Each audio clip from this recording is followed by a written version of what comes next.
If Rocky hadn't barked that morning, no one would have ever known. Not about the shoes, not about the girl, not about what was buried behind the old chicken coop. The sun had barely risen over the quiet farmland of Jefferson County when the German shepherd leapt off the porch, darting across the overgrown yard like he was chasing a ghost. Dust curled beneath his paws. Birds scattered from the trees. Then came the barking, sharp, urgent, unrelenting. His owner, retired officer Hank Dobson, was halfway through his morning coffee when he heard it. Rocky didn't bark without a reason. He hadn't since the day Hank brought him home from the K-9 unit 2 years earlier, after they both served 15 years on the force together. They were bonded, closer than blood. So when Rocky raised hell behind the barn, Hank grabbed his boots and gun without hesitation. By the time he got to the chicken coop, an old, splintered thing from when the farm still had chickens, Rocky was clawing at the dirt like a madman. Dust flew up around him, his paws were raw, his nails chipped. But he didn't stop. He couldn't. "What is it, boy?" Hank asked, kneeling beside him. Rocky paused just long enough to look Hank in the eye, and in that moment Hank saw something he hadn't seen in a long time. Terror. Rocky barked again and resumed digging. Faster, deeper. Hank reached into the hole. His fingers hit something soft. Fabric. He pulled.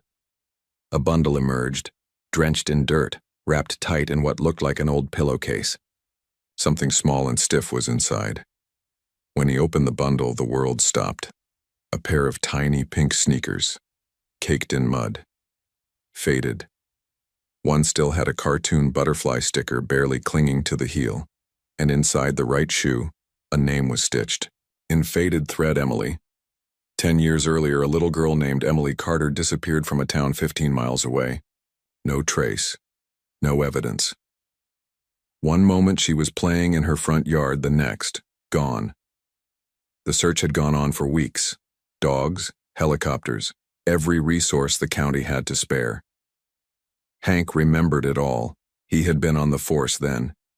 He remembered standing with her father on the second night of the search when hope was already starting to fade. "Do you think she's still alive?" The man had whispered, like saying it out loud would make it a lie. "I hope to God she is," Hank had replied. Now here he was, staring at her shoes, 10 years too late. He placed a shaky hand on Rocky's back. The dog was panting, eyes still locked on the hole. "You found her, didn't you, boy?" Hank murmured. "Or part of her."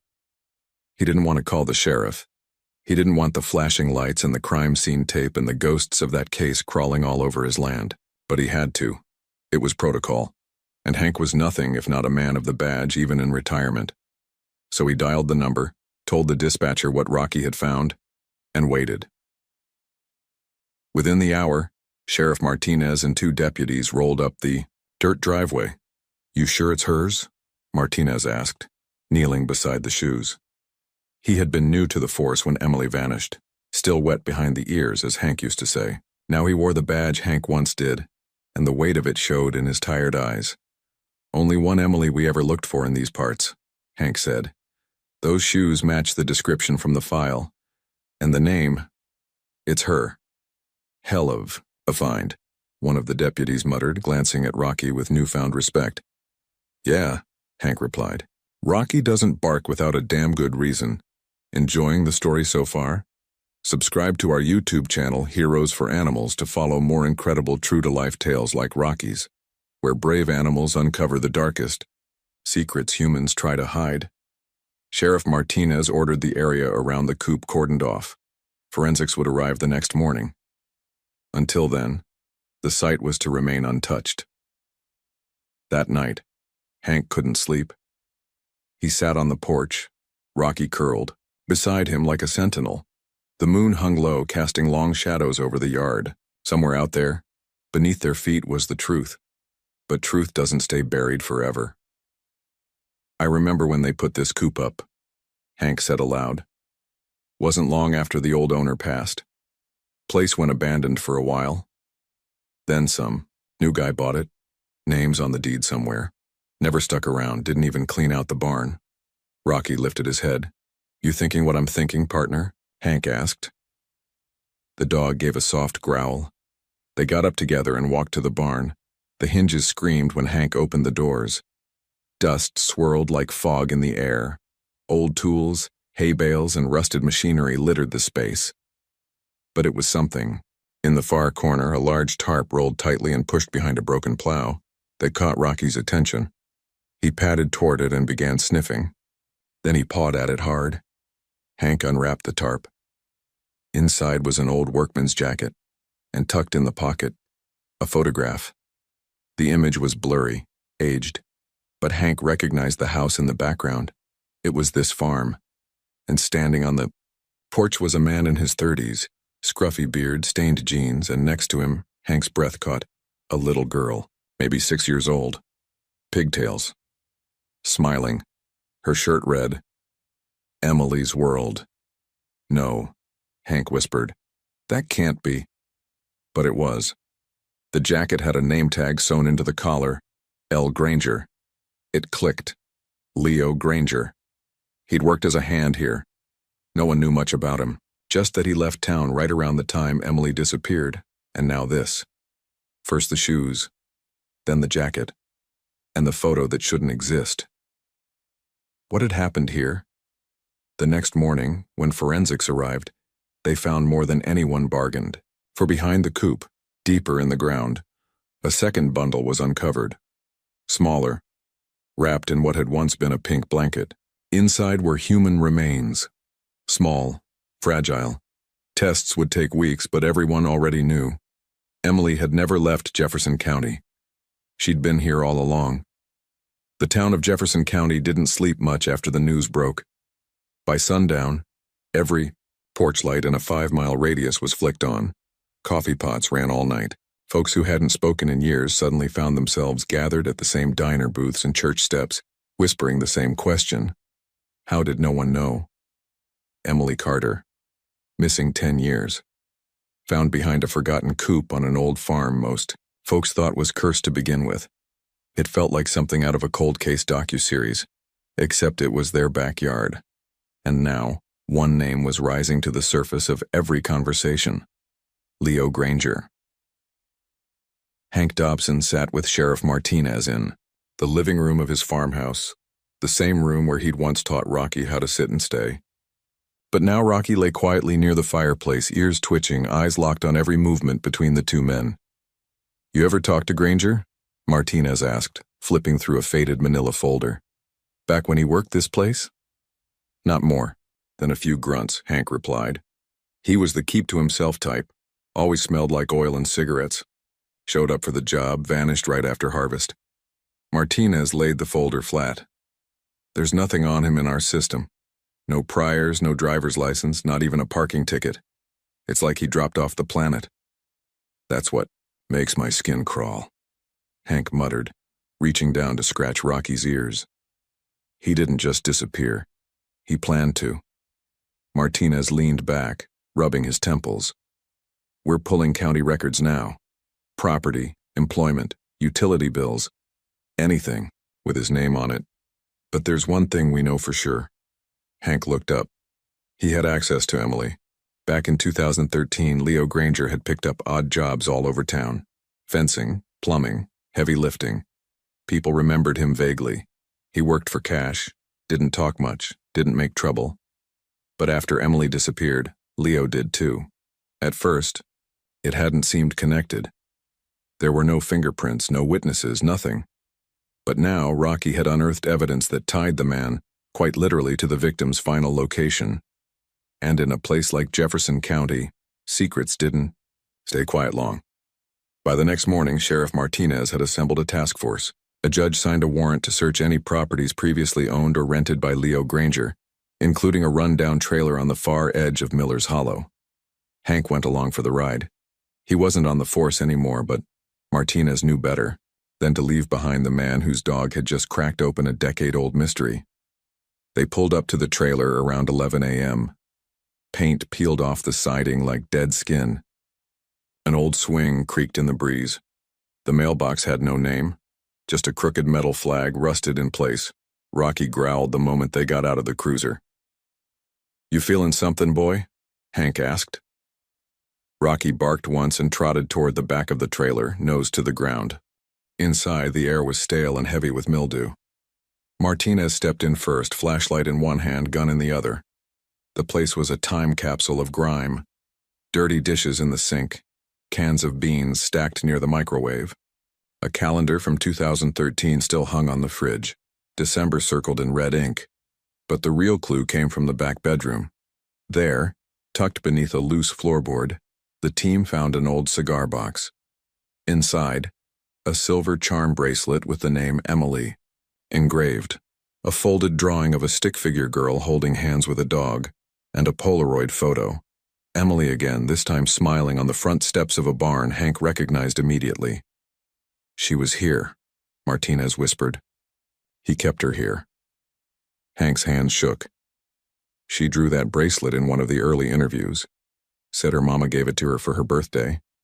It went missing the same day she did. Why would he keep this stuff? The deputy asked. Disgusted. Hank didn't answer right away. Then he said, some monsters don't kill for revenge or rage. They kill to possess, to hold on to something no one else can have. The room was quiet, except for the sound of Rocky barking outside. They ran out to find him digging behind a small tool shed. This time, there was no cloth, no shoes, no bones. Just a box. It was locked. They broke it open on sight. Inside were dozens of ID cards, not just Leo's, other aliases, passports, social security numbers. He had been someone else in nearly every town he passed through. And now, he was no one at all. That night, the sheriff called a press conference. Hank stayed home, flipping between news channels trying to piece together what the town now knew. Leo Granger had been living under false names for decades. He had worked on over 30 farms across 4 states. Emily Carter wasn't the only missing child in that time frame. Suddenly, Rocky shifted. The dog stood, ears up, and stared out the screen door. Hank followed his gaze. A car, driving slowly past the farmhouse, headlights off, then speeding up as it disappeared down the gravel road. Hank grabbed his shotgun. His heart thudded once, twice, then settled back into that slow, police-trained rhythm. He stepped out, scanned the road. Nothing but dust. Who the hell was that? Rocky barked once, then sat at the edge of the porch like a guard dog returning to post. By morning, the FBI had arrived. They took over the investigation, swept the trailer, and confirmed that the fingerprints on the cigar box matched prints found at the scene of another missing child case in Nebraska back in 2011. The local news now ran Leo Granger's face as America's hidden predator, but they still didn't know where he was. No arrest, no sighting, not even a whisper. Until a week later, a gas station clerk in Mississippi reported a man who looked like Leo, only now he was clean-shaven, wearing a mechanic's uniform with a false name tag. The man paid cash for gas and food. He had a backpack, a burner phone, and a scar across his left hand just like the one Leo had when he worked Hank's land. The footage was grainy, but Hank didn't need high definition. It's him, he said when Martinez showed him the photo. Then let's finish this, the sheriff replied. That night, as Hank locked up for the evening, he paused on the back steps of the farmhouse. Rocky sat beside him, tail thumping once against the wood. You started something, boy, Hank said. Let's make sure we end it. The full moon bathed the yard in silver. Behind the barn, the chicken coop had been bulldozed. Authorities needed the soil for analysis, but Hank requested they leave the spot undisturbed after. He built a small memorial there, a wooden cross, fresh flowers, and a note that read, "You were never forgotten." And deep beneath that soil, justice had begun to stir. There are some things Rocky just knew, long before the sirens, long before the scent. Before Hank got the call that would pull them both out of bed at 3:42 a.m., Rocky was already sitting upright, staring out the window. The dog hadn't made a sound. He didn't need to. Hank Dobson had been in law enforcement long enough to know when silence meant something worse than noise. When he reached for his old service radio out of habit, despite being retired, he heard the static crackle just before the dispatcher's voice came on. All units, possible suspect sighting. Granger may be on foot in Black Hollow Pines. Approach, with caution. FBI in pursuit. Black Hollow was a stretch of thick old-growth forest about 40 miles out. Locals didn't go there anymore. Not since a string of disappearances in the 90s earned it the nickname the Pines of No Return. It was a place where sun rarely touched the ground. The trees whispered, the air pressed heavy on your chest, and now Leo Granger had gone to ground in it. Hank was dressed and out the door in minutes, with Rocky already waiting in the passenger seat. "Guess we're not done yet," he muttered, starting the engine. When they arrived at the edge of the pines, the flashing lights were already there. FBI vans, local law enforcement cruisers, a helicopter overhead, spotlight flickering uselessly through the thick canopy. Sheriff Martinez met him at the tree line. "You're not on the force, Hank." "And yet, here I am," Hank replied. "With the dog that cracked your case wide open." Martinez didn't argue. He simply nodded toward the brush. "Tracker dogs are struggling in the terrain. We've got a heat signature from above, but we lost visual about 10 minutes ago. We think he's heading east toward the river." Hank looked down at Rocky. "You ready?" Rocky barked once and charged ahead. They followed. The forest swallowed them whole. It was nothing like the open farmland of Jefferson County. Here, the ground was slick with moss and decay. Branches clawed at their clothes. Every step felt like it echoed into 100 directions. But Rocky didn't slow. His nose twitched, his body low. He weaved through thorns and fallen logs, taking sharp turns like he was reading an invisible map. Then he stopped. Tail stiff, ears up, a low growl in his throat. Hank crouched beside him. "What is it, boy?" Rocky sniffed the air, then started, barking 3 short bursts, his signal for a confirmed trail. Ahead, through a narrow gap in the trees, they saw it. A small handmade lean-to. Branches stacked covered in pine needles. Smoke curled faintly from what looked like a burnt-out campfire. Hank raised his hand to signal Martinez and the FBI agents behind him, guns drawn. Quiet steps. But the shelter was empty. Almost lying near. The ashes was a battered duffel bag. Inside, a burner phone, a knife wrapped in cloth, and a child's bracelet. This one had the name Sophie engraved. "Another one?" Martinez said, his voice tight. Hank looked at the bracelet, then to Rocky.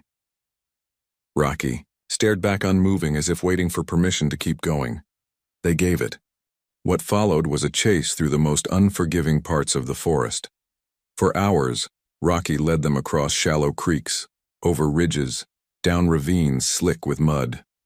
At one point, they found a blood smear on a tree trunk. Granger had fallen. He was hurt. And then, footprints. Clear. Deep. They were close. Rocky barked twice and broke into a run. Hank followed without thinking. Suddenly the trees opened into a clearing, and there he was. Leo Granger, thinner than the photos, hair longer, beard unkempt, but the scar on his left hand was unmistakable. He was trying to cross the river on a makeshift raft of branches. "Granger!" Hank shouted. "It's over!" Granger turned, eyes wild. Then he reached into his coat. Gun. Hank dropped to the ground and shouted, "Rocky, down!" But Rocky didn't hesitate. He surged forward faster than any man could move, leaping onto the raft and sinking his jaws into Granger's arm. Granger screamed, dropped the weapon, and tumbled into the river. The current pulled him under. Rocky, drenched and growling, swam back to shore with a piece of torn fabric in his teeth. Hank pulled him out and checked him for injuries. A scratch on the muzzle, nothing more. The team scanned the river for signs of Granger, but the current was fast and murky. They dragged the water for hours. By dusk, the search was called off. No body, no confirmation, just a soaked, shivering dog, and a question that wouldn't leave Hank's mind. Had justice been served? Or had the devil escaped again? A week passed, then 2. FBI forensics confirmed the bracelet belonged to a girl named Sophie Carter, no relation to Emily, but missing from Arkansas 5 years ago. Her case had gone cold. Now, it was reopened. More bracelets followed, found in other Granger hideouts across state lines: Missouri, Kansas, Alabama. The media dubbed him the Farmer Reaper. But for Hank, none of it brought closure. Not until the letter. It arrived on a Sunday morning, postmarked from a town in southern Louisiana. No return address. Inside, one page, typed, "You think you won, but I'm still breathing. You should have let the dog drown. He saw too much." No signature. But the envelope contained one more thing: a photograph of Rocky, taken from outside the farmhouse. Hank's stomach dropped. He stepped onto the porch, gun holstered, eyes scanning the tree line.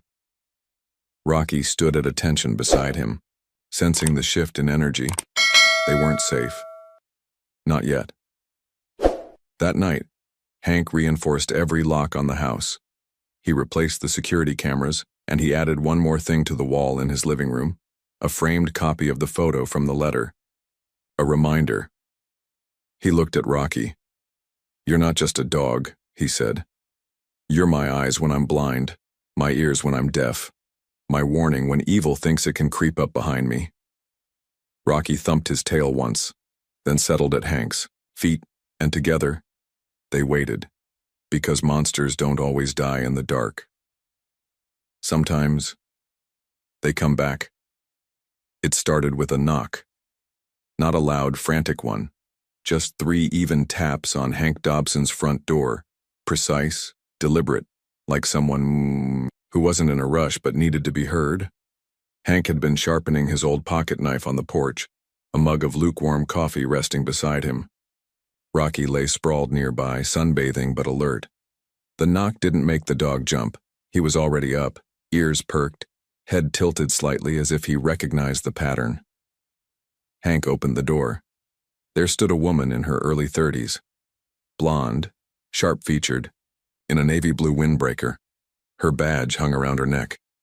"Special Agent Lily Parks, FBI," she said, extending a hand. Hank shook it slowly. "Another agent? You folks sure like showing up unannounced. I'm not part of the original task force. I came on after the Louisiana letter." Hank motioned for her to step inside. Rocky didn't bark, but he didn't take his eyes off her either. "I read everything," Agent Parks said, glancing around at the framed clippings on Hank's wall. The story of Emily Carter, the discovery of the lean-to, the river chase, even a printout of the chilling letter with Rocky's photo. "You came all this way just to read my decor?" Hank asked. She smiled thinly. "I came because I think Leo Granger had help." The words hung in the air like dust motes. "You're saying he didn't act alone?" Hank asked, folding his arms. "I'm saying no predator like him survives undetected for 20 years unless someone helps him disappear. Someone local. Someone trusted." Rocky growled low. Agent Parks turned toward him. "And judging by the dog's red, you've thought about this before." Hank said nothing. He had thought about it, late at night when every creak in the house sounded like footsteps outside. The idea that someone might have warned Granger, hid him, lied for him. The part that chilled him most wasn't that someone could help a monster. It was that someone could do it while smiling in his face. Later that afternoon, Hank took Rocky into town. The farmer's market was buzzing. Kids chased each other with ice cream cones. A bluegrass band played near the courthouse steps. On the surface, Jefferson County had returned to normal. But under the surface, people were watching each other differently. No one talked about it, openly, but they all felt it. That suspicion that the real danger might be closer than the woods or the river. Hank stopped by the feed store, where old Jim Talbot worked the register. Jim was nearly 70 and had managed the store since Hank was in high school. "Still got that dog food brand you like," Jim said as Hank walked in. "He's got good taste." Rocky sniffed around the counter while Hank grabbed a couple of bags. Jim lowered his voice. "You hear about the Parks girl poking around?" "Just met her," Hank said. "Smart, real direct." "Yeah, well," Jim leaned closer. "Word is she asked about your old neighbor, guy with the horses, Frank Clymer." That made Hank freeze. Frank had lived down the road for almost a decade. Retired Navy, widowed, quiet, good with animals. Too good, maybe. He ever hire help? Hank asked casually. Used to. Jim nodded. Teenagers mostly. But I remember one guy, quiet fella, kinda rough. Came around every summer for 2-3 years. Didn't talk much. Always wore that green army coat. A cold spike traveled down Hank's spine. Granger had worn a green army coat in that photo, from the barn. You remember his name? Hank asked. Jim frowned, thinking. Nope, never gave it. Frank just called him the Hand. That evening, Hank drove out to Frank Clymer's place. The property was neat. White fences, a red barn, 2 retired Mustangs grazing lazily out back. Frank himself was sitting in a rocking chair, a mug of tea in hand. He looked up and waved as Hank pulled in. Well, I'll be, Frank called out. You bring the 4-legged hero with you? Rocky barked once in response. Hank walked up slowly. Mind if I sit a spell? Frank nodded. Always a chair for a fellow vet. They sat in silence for a moment, the kind between men who've seen too much and prefer not to talk unless it matters. Then Hank said, You ever hear the name Leo Granger? Frank's face didn't change, but Rocky stood up and growled. Not loud, but deep, low. The kind of growl Hank hadn't heard since the river. Frank's hand tightened on his mug, just slightly. You accusing me of something, Hank? I'm just asking. Frank stared out at the tree line for a long time. Then he said, You think I'd protect a monster like that? I think you're a good man, Hank said slowly. But I also think good men have blind spots, especially when they think someone can be fixed. Frank didn't answer. Instead, he stood up, walked inside, and returned with a shoebox. He handed it to Hank. Inside were old photos, pay stubs, gas receipts, and a handwritten letter. Thanks for the ride down south, old man. I won't forget it. If they ever find me, don't talk. They won't believe you anyway.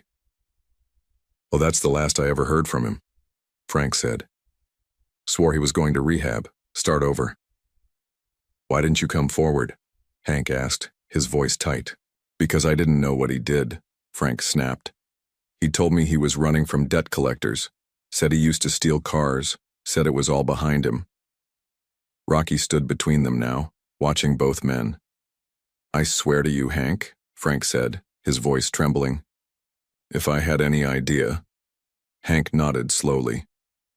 You're going to have to give that box to Agent Parks. Frank lowered his head. Yeah, I figured. That night, Hank couldn't sleep. Rocky paced the room, restless. Every time he passed the window, he paused to stare out like he was expecting movement. At 1:17 a.m. it came, a rustle, a flicker of shadow near the barn. Hank grabbed his rifle. He stepped onto the porch, boots silent. The night was quiet, but not still. And then he saw it, a shape, darting between trees. Rocky took off like a bullet, no hesitation. Rocky! Hank yelled, running after him. They reached the edge of the woods. No sound, no movement. Then Rocky stopped. He was growling at a tree. Pinned to it was a photo of Frank Clymer, crossed out in red marker, and beneath it, in the dirt, were the fresh prints of hiking boots. Size 12, just like Granger wore. Back at the house, Agent Parks examined the photo. He's hunting witnesses now, she said grimly. People who might turn on him. People who helped him and can't live with it anymore. Hank looked at Rocky, whose eyes hadn't left the door all night. He's not finished with us. No, Park said. He's just getting started. The trail led them to a place long forgotten, Camp Hollow Creek. It was once a cheerful summer retreat for kids all across the county, canoes on the lake, ghost stories by the fire, bug spray and marshmallows and cabins painted bright red. That was before the funding dried up, before lawsuits and rumors and shuttered gates. By the time Hank Dobson stood in front of its rusted archway gates, the place had become a memory no one wanted to revisit. Rocky stood beside him, fur bristling, body alert. Agent Lily Parks pulled up behind them in a dark Suburban. She stepped out, unfolding a printed satellite map. You sure about this? She asked. Granger's boot prints went east, past Frank's property line, Hank said. That puts him near the lake. This camp's been empty for years. If he wanted somewhere secluded, this is it. Rocky barked sharply once, sniffing at the air. Then he took off down the gravel path leading into the woods. That's confirmation enough for me, Parks said, grabbing her gear. Let's move. The camp was swallowed by trees and time. Cabins leaned on their sides like drunken soldiers. The old dining hall had vines growing through the broken windows. A rusted bell hung silent over a chapel whose roof had long since collapsed. Wind whistled through gaps in wooden walls like lost voices trying to be heard. Rocky led them to a clearing near the lake, past a shattered playground, and a moss-covered sign that once read, "Welcome campers." He stopped in front of a cabin, number 6. It was the only one with its door closed. Parks approached first, gun drawn. Hank followed with the flashlight while Rocky sniffed at the foundation, pawing at the cracked wooden boards near the porch. Parks opened the door slowly. Inside, it was dark and musty. Old bunk beds still stood stripped of mattresses. A sleeping bag sat in the center of the floor, new. Next to it, food wrappers, a propane lantern, and a plastic box. Hank opened it.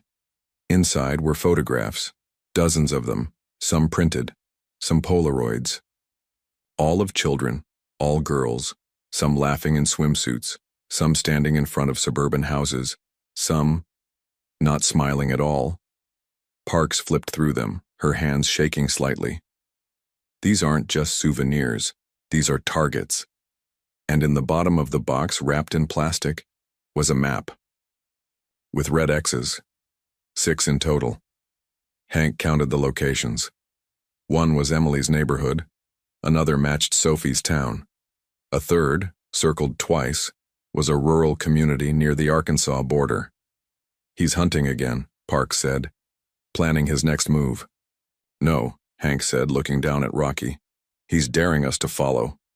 Rocky suddenly barked and sprinted around the side of the cabin. Hank and Parks followed quickly, hearts racing. Behind the structure was a trapdoor, barely visible beneath overgrown weeds and pine needles. Rocky had dug it clear. Hank knelt and gripped the rusted handle. "Cover me." With a grunt, he pulled. The hatch creaked open, revealing a set of wooden stairs descending into a cold, damp root cellar. The smell hit them instantly, rot, mildew, and something worse. Parks clicked on her flashlight. They descended slowly, the air growing tighter with each step. At the bottom, a room lined with concrete. Too clean for storage, too precise. And along the back wall were chains. Hank froze. Parks approached the far end, where a series of children's drawings were tacked to the concrete. Stick figures, smiling suns. One picture of a girl and a German shepherd holding paws. Next to it, carved into the wall with something sharp, "Don't forget me." Parks swallowed hard. This is where he kept them. Rocky sat stiff beside Hank, his breathing shallow. "He's been here," Hank whispered. "And he knew we'd come." They searched the rest of the camp but found no sign of Granger. Just empty wrappers, another burner phone, this one smashed, and a Bible with the name A. Granger written inside the cover. Hank flipped through the pages. Dozens of verses were underlined in red. Some had notes in the margins, but one phrase scrawled over and over in the back pages caught Hank's attention. No one saw. No one listened. So I made them look. That night, back at the farmhouse, Hank sat at his desk while Parks sorted the photographs. They'd already sent scans to the Bureau's Missing Persons Division. So far, 3 of the girls had been positively identified. One had gone missing in 2014, another in 2019. The third, only 8 months ago. Each time, Granger had used a different identity. Different car, different state. But the pattern was clear now. He always waited, always picked isolated areas, always stayed just long enough to blend in, then disappear before anyone could trace the wind. Rocky curled up beneath Hank's chair, his breathing heavy from the day. "I hate to say it," Park said, "but I think we're dealing with a full-blown serial offender. Maybe the worst in modern American history." Hank nodded slowly. "He didn't just get good at hiding, he got good at being invisible." Parks looked over. What do you mean? I mean, Hank leaned back. He didn't make noise. He made patterns, ones that look like random disappearances until someone connects the pieces. He tapped the table. And my dog is the reason we ever saw the full puzzle. Oh. The next morning, Parks received a message from the bureau. A fourth girl in one of the photographs had just been identified, but she wasn't missing. Not officially.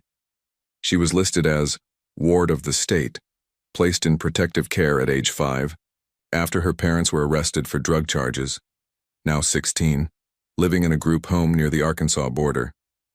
But here's the catch. Her case file had been flagged tampered, twice. Parks went pale. That's the girl he kept, she whispered. The one who might have survived. Hank stared at the photo. A dark-haired girl with wide, cautious eyes. He remembered seeing that same expression in Rocky, after their last K-9 bust, when they pulled a child from a meth lab in a basement. That 1,000-yard stare that said, I'm still here, but barely. Parks slammed her laptop shut. We need to find her today. They reached the group home by noon. The place was clean, functional, government-run, the staff professional. The girl's name was Maya Reese. When Parks asked to speak with her, the administrator frowned. She ran away 3 days ago. Did I? She say where she was going? No, the administrator replied.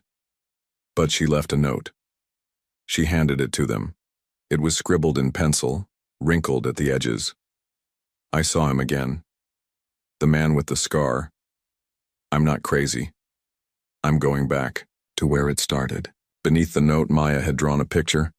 It showed a girl standing next to a chicken coop, and beside her, a dog. A big one, with pointed ears. Rocky's ears. Hank looked down. Rocky was staring at the drawing. And then, without being told, he barked and walked toward the door. The girl had drawn a chicken coop. Not just any coop, but the coop. The one behind Hank Dobson's farmhouse. The one Rocky had clawed open. The one where 10 years too late they found Emily Carter's shoes. Now Maya Reese, barely 16, scared and running, had left a drawing that told them everything. She wasn't heading away from danger. She was heading back to it. Back to where it all started. Back to him. By nightfall, the wind had picked up over Jefferson County.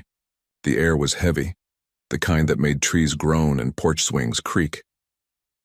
Hank stood at the back edge of his property, shotgun slung over one shoulder, flashlight in hand. Rocky moved beside him like a shadow, silent, focused. Agent Lily Parks was close behind, scanning the field with night vision goggles. The coop had been bulldozed weeks ago, reduced to churned-up dirt and yellow tape, but Maya wouldn't have known that.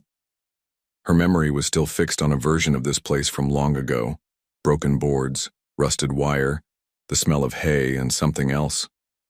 Something far worse. Why would she come back here? Parks asked, softly. She's not here for a place, Hank said. She's here for answers, for closure. They moved deeper toward the tree line where the property blurred into forest. The moon slipped behind a cloud. Rocky stopped, then barked. Once, loud, sharp. Then he ran.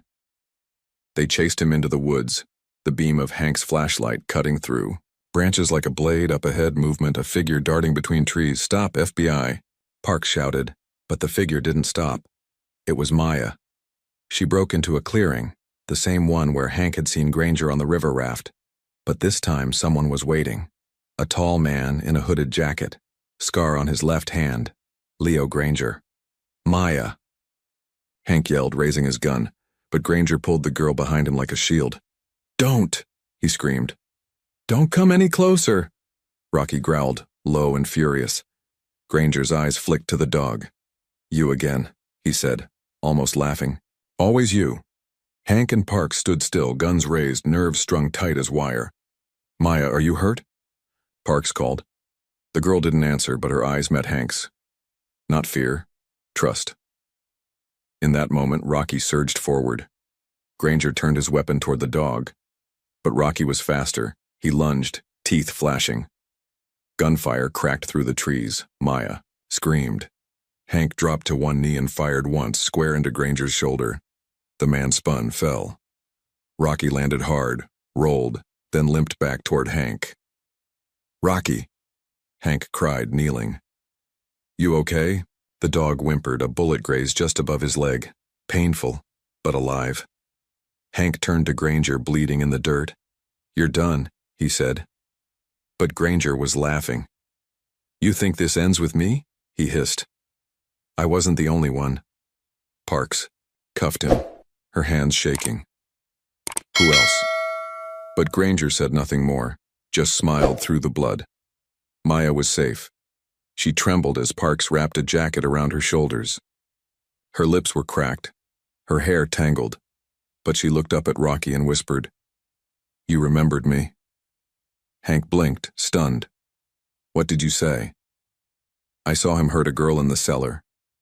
Maya said softly, "I was 5. But I escaped, ran through the woods. The dog found me. He chased the man off. I never forgot his face. Or the dog." Rocky sat beside her, licking her hand gently. "You saved her," Hank whispered. "All those years ago, and we didn't even know." By morning, Leo Granger was in federal custody. Media trucks lined the road to Hank's property, their lights harsh against the rising sun. Reporters called him the Ghost of Hollow Creek. They called Rocky a national hero. But for Hank, it wasn't about headlines. It was about the girl on the porch wrapped in a blanket, sipping warm soup. It was about the monster now in chains. It was about a dog who never gave up. Weeks later, the town held a memorial at the rebuilt Coop site. New plaque read, "In memory of the lost, the found, and the guardian who led us home." Children placed flowers. Veterans saluted. Hank stood quietly as Maya read a short note she had written. "I thought no one heard me when I cried, but one dog did, and because of him, I have a future. Thank you, Rocky." The dog wagged his tail, as if he understood. Maybe he did. That evening, back at the farmhouse, Hank lit a fire and sat on the porch with a beer in one hand and Rocky at his feet. Agent Parks had returned to D.C. but promised they weren't finished. Granger's files would take years to sort. Trails would be followed, survivors would be found. But for tonight, there was peace. "You did good, partner," Hank said. "You always do." Rocky sighed, resting his head on Hank's boot. The stars above twinkled like quiet witnesses. Thank you for following this emotional journey of Rocky and the truth he uncovered. One bark, one clue, one step at a time. From the forgotten Coop to the final confrontation, this story reminds us, sometimes the most loyal hearts aren't human. Sometimes justice has 4 legs. Now, we'd love to hear from you. What would you have done if you found those shoes buried in your backyard? And do you believe animals sense evil before we do? Let us know your thoughts. And don't forget to subscribe to Heroes for Animals for more true stories of bravery, loyalty, and redemption. We'll see you in the next one.